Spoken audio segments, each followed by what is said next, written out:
rheumatism, and so on. And so Terraja et al. Reported the incidence of treated patient with intracranial ablation. It was 0.2 per 100,000 persons, 5 years old or younger in Japan. So these patients with ablation with managed with endovascular treatment as a first-line therapy, but so sometimes required surgery. So today's contents we are case presentation and characteristic of a pediatric skull, and I'm showing our strategy for pediatric patient and recommendation for pediatric cranioplasty. This is a case presentation. This case is a 1.5 months old boy. So when he visited the nearest hospital, he showed left hip paralysis and conversion. CT scanning revealed light ICH. So he was referred to our hospital. Sorry, full screen. And so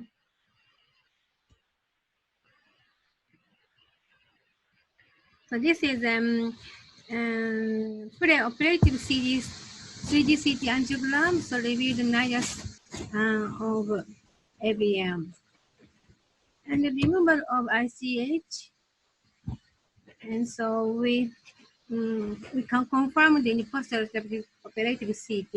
And the pathological diagnosis is it was AVM.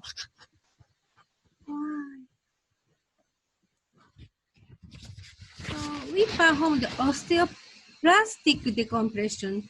At the first operation, we performed floating decompression and very stable osteotomy like this.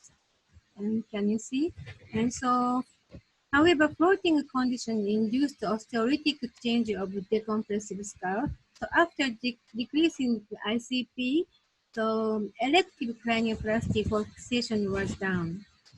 So this is the second operation, and finally findings. And so next, I'd like to talk about the characteristic of the pediatric skull. So in the embryology of the skull bolt is intermembranous ossification, the skull base is endochondral ossification. So this is the schema. So skull bolt is intermembranous ossification. So intermembranous ossification occurred during embryonic stage and childhood. So new layer is continuously produced by osteoblast on the external table, and old layer is absorbed on the internal table by osteoclast. In the adult, same ossification occurred, but the turnover is very, very slow. In childhood, especially infant, the turnover is very rapid. So if the plate on the external table, so they will migrate to the intercranial space. And so summary, characteristic of the skull base and ossification speed, it depends on age, and child's skin is very thin and fragile, so we have the acute phase. In acute phase, need to be careful for ulceration and implant exposure, and chronic phase to be careful for scar formation. The osteotomy of pediatric patient will close very rapidly, and also osteolytic rapidly occurs, so especially an infant. Sorry.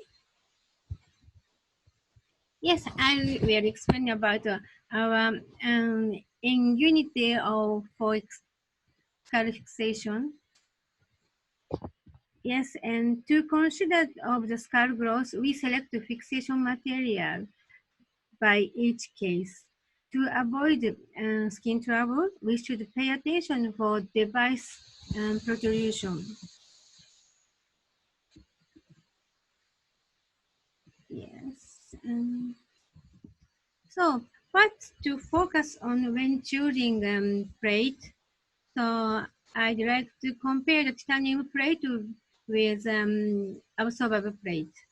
So titanium plate will get strong fixation, but migration to intercranial space. Absorbable plate will not migrate to the intercranial space, but have limitation of fixation force.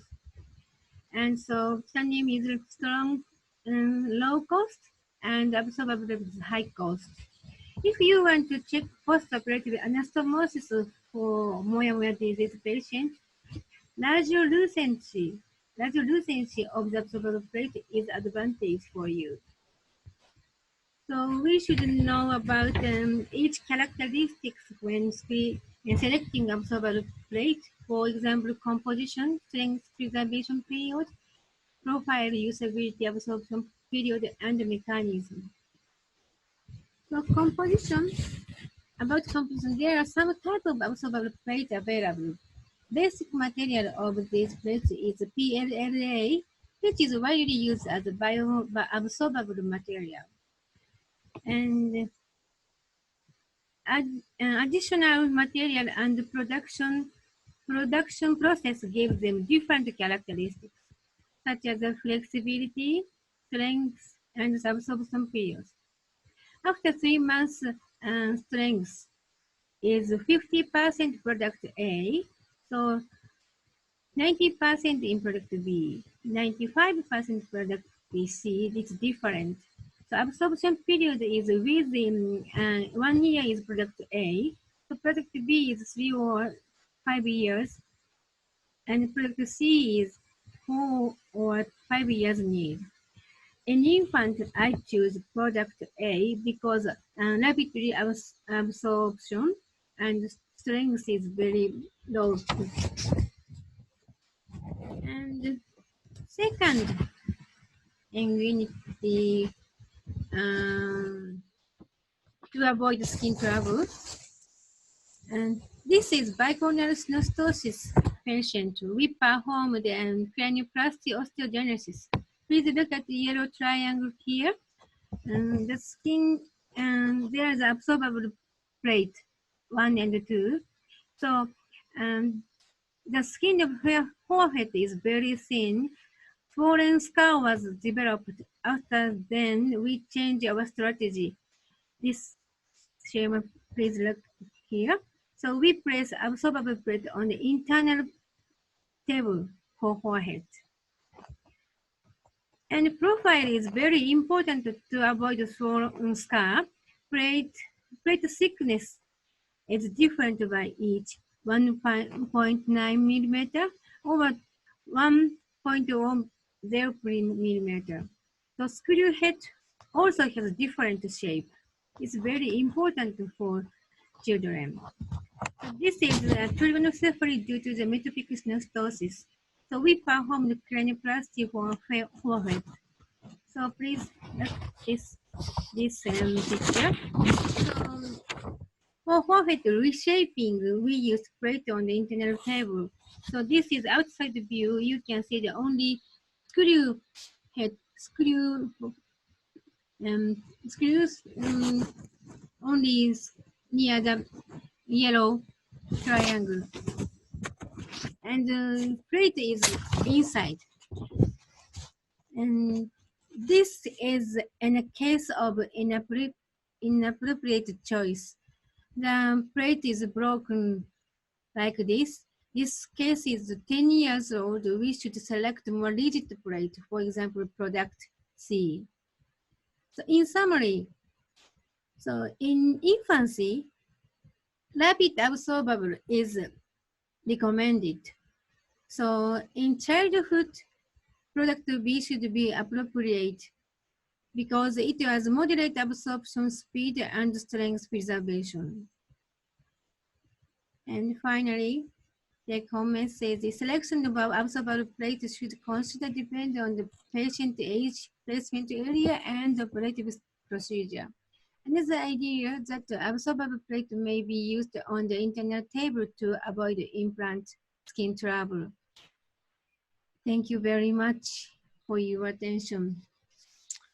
Thank you very much, Dr. Kato, for preparing the presentation. Excellent. Okay, any comments or questions? Let me get you off the screen share there, Dr. Kato. I'm sorry. That's okay. This is new technology. You know. Don't worry about it. Don't worry about it. Okay, any comments or questions for Dr. Kato?